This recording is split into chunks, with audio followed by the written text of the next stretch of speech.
Everyone, welcome to Shape IAS. आज हम पढ़ेंगे बहुत इंपॉर्टेंट टॉपिक के बारे में, वो है इंडियन पार्लियामेंट। इसको आज हम डिटेल में समझेंगे।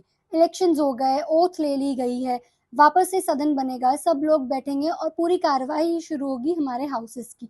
तो उससे पहले हम ये समझते हैं कि इंडियन पार्लियामेंट है क्या, कौन कौन से पावर है इंडियन पार्लियामेंट के पास। Indian parliament consist of three things. First president, second Rajya Sabha, third is Lok Sabha. President की अगर मैं बात करूं तो वो इंटीग्रल पार्ट होता है एग्जीक्यूटिव और लेजिस्लेचर का। लोकसभा और राज्यसभा के बारे में हम डिटेल में जानेंगे, पर उससे पहले जानते हैं कि इंडियन पार्लियामेंट के पास दो पावर्स होती है। पहली पावर होती है ऑर्डिनरी लॉ मेकिंग पावर, दूसरी होती है constituent power. Ordinary law making power होती है कि इंडियन पार्लियामेंट चाहे under schedule 7 of Indian constitution तीनों लिस्ट में से किसी पे भी लॉज बना सकती है। वो लिस्ट है यूनियन लिस्ट, स्टेट लिस्ट और कॉर्पोरेट लिस्ट। अब हम समझते हैं कॉन्स्टिट्यूएंट पावर के बारे में, यानी कि पार्लियामेंट को पावर है वो अमेंड कर सकती है हमारे संविधान को, कॉन्स्टिट्यूशन को। In order to change the constitution उसको कॉन्स्टिट्यूएंट असेंबली बनाने की नई जरूरत नहीं होती है। उसको इतनी पावर होती है इंडियन पार्लियामेंट को कि वो कॉन्स्टिट्यूशन अमेंड कर सकती है under article 368 of the constitution. Indian parliament can make any changes to the constitution, but ये ध्यान रहे कि इंडियन पार्लियामेंट एक बेसिक स्ट्रक्चर ऑफ कॉन्स्टिट्यूशन को ऑल्टर नहीं कर सकती है।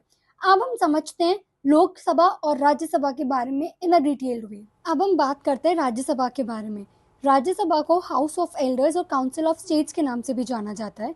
इसकी मैक्सिमम स्ट्रेंथ तो 250 है, बट अभी एक्चुअल में बात करें तो आफ्टर 2021 इसकी जो टोटल स्ट्रेंथ है वो 245 मेंबर्स हैं, जिसमें से 225 मेंबर्स जो हैं वो स्टेट्स के थ्रू इलेक्ट होते हैं बाय द लेजिस्लेटिव असेंबलीज।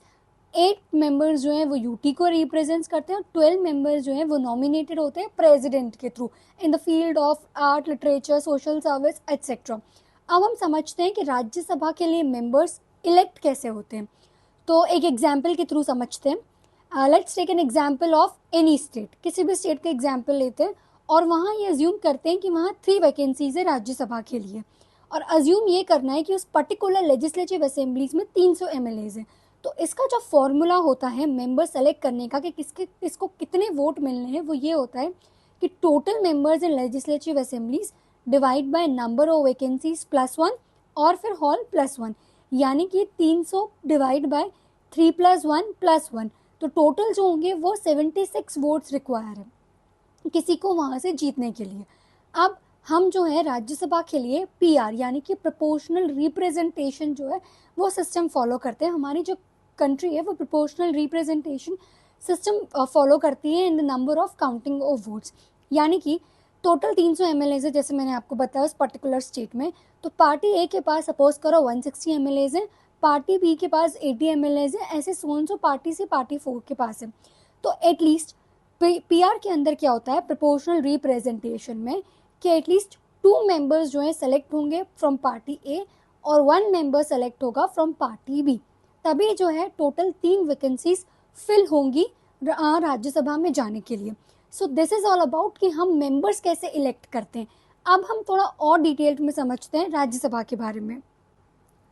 अब हमने समझा कि मेंबर्स इलेक्ट कैसे होते हैं, पर अब ये जानते हैं कि वोटिंग प्रोसीजर्स कैसे होता है।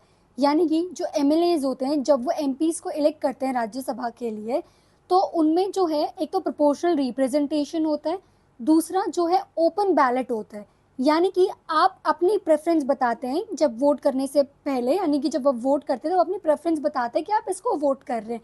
तो लाइक प्रेसिडेंशियल इलेक्शंस में ओपन बैलेट नहीं होता, राज्यसभा के इलेक्शंस में ओपन बैलेट होते हैं। राज्यसभा बेसिकली एक परमानेंट हाउस है और it is not subject to dissolution, इसको भंग नहीं किया जा सकता। एवरी 1/3 यानी कि 1/3 मेंबर्स रिटायर होते हैं हर 2 साल में।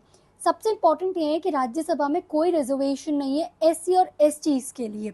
अब हम समझते हैं लोअर हाउस यानी कि लोकसभा के बारे में। लोअर हाउस, लोकसभा को लोअर हाउस भी कहा जाता है और हाउस ऑफ पीपल के नाम से भी कहा जाता है। एट प्रेजेंट जो है वहाँ पर 543 मेंबर्स हैं, जिसमें से जो है 524 मेंबर्स रिप्रेजेंट्स करते हैं स्टेट्स को, बाकी 19 यूटीज को रिप्रेजेंट्स करते हैं। पहले 2 मेंबर्स ऐड होते थे प्रेसिडेंट के थ्रू एंग्लो इंडियन कम्युनिटी से, पर 104th कॉन्स्टिट्यूशनल अमेंडमेंट के थ्रू उस एक्ट को भी यानी कि जो 2 मेंबर्स ऐड करते हैं उसको हटा दिया गया है। अब समझते हैं कि लोकसभा के अंदर मेंबर्स कैसे इलेक्ट होते हैं। जैसे अभी चुनाव हुए हैं, थोड़ा उसको डिटेल में समझ लेते हैं कि कैसे इलेक्ट किया जाता है। लोकसभा जो है वो first past the post system जो है उसको फॉलो करता है। पूरे कंट्री को हम लोग टेरिटोरियल कॉन्स्टिट्यूएंसीज में डिवाइड कर देते हैं। तो टोटल जो है 543 कॉन्स्टिट्यूएंसीज बनाई जाती है और उन कॉन्स्टिट्यूएंसीज में से एक एक कैंडिडेट हमें चुनना होता है। अगर इमेजिन करो 1 लाख वोटर्स एलिजिबल है टू वोट, यानी कि एमपीज को इलेक्ट करने के लिए, तो यानी कि 1 लाख वोटर्स वोट करेंगे उस कॉन्स्टिट्यूएंसीज में। एक एग्जाम्पल लेते हैं किसी कॉन्स्टिट्यूएंसीज का। अगर हम एक कॉन्स्टिट्यूएंसी, एक स्टेट के अंदर एक कॉन्स्टिट्यूएंसी का एग्जाम्पल ले रहे हैं, तो उसमें 1 लाख वोटर वोट कर सकते हैं टोटल 10 कैंडिडेट से। तो उसमें से जिसको सबसे ज़्यादा, यानी कि वन वो get the majority of votes, at least 50% of total votes जो है उसको इलेक्ट किया जाएगा, वो उस कॉन्स्टिट्यूएंसीज में से चुना जाएगा और फिर वो जो है लोकसभा के अंदर जाकर बैठेगा। So this is how we follow the first past the post system. तो इस तरह से लोकसभा के अंदर भी मेंबर्स चुने जाते हैं।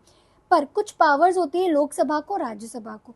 लोकसभा के पावर्स को अगर हम समझें तो लोकसभा की पावर्स ये होती है कि जो नो कॉन्फिडेंस मोशन होता है या फिर कॉन्फिडेंस मोशन होता है, censure motion, adjournment motions introduce ही होते हैं लोकसभा के अंदर। क्यों? बिकॉज प्राइम मिनिस्टर और काउंसिल ऑफ मिनिस्टर्स जो हैं वो डायरेक्टली रेस्पॉन्सिबल होते हैं लोकसभा के अंदर। लोकसभा जो है प्रिसाइडेड होती है बाय स्पीकर। सेम राज्यसभा भी प्रिसाइडेड होती है बाय द चेयरमैन।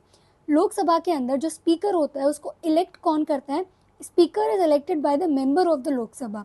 कभी मान लो स्पीकर नहीं है, उसकी जगह डिप्यूटी स्पीकर हाउस प्रोसीडिंग्स को फॉलो अप करेगा। और अगर डिप्यूटी स्पीकर भी नहीं है तो पैनल होता है 10 चेयरपर्सन्स का, उसको स्पीकर नॉमिनेट करता है और उसमें से एक बंदा जो है उसमें जाके पूरे हाउस को प्रोसीड करता है। सेम प्रोसीजर्स फॉलो होता है राज्यसभा के अंदर। सो this is all about the Indian parliament. देखा जाए तो इंडियन पार्लियामेंट बहुत डीप है। जस्ट मैंने एक ओवरव्यू दिया है, जस्ट बिकॉज इलेक्शंस कंप्लीट हुए हैं तो आप सबको क्लियर होना चाहिए तीनों हाउसेस, दोनों हाउसेस के बारे में, क्यों इतने इंपॉर्टेंट है लोकसभा राज्यसभा, कैसे चुने जाते हैं और उनकी पावर्स क्या है। सो this is all about the video. I hope आपको पसंद आया हो। प्लीज़ वीडियो को लाइक करें और चैनल को सब्सक्राइब करें।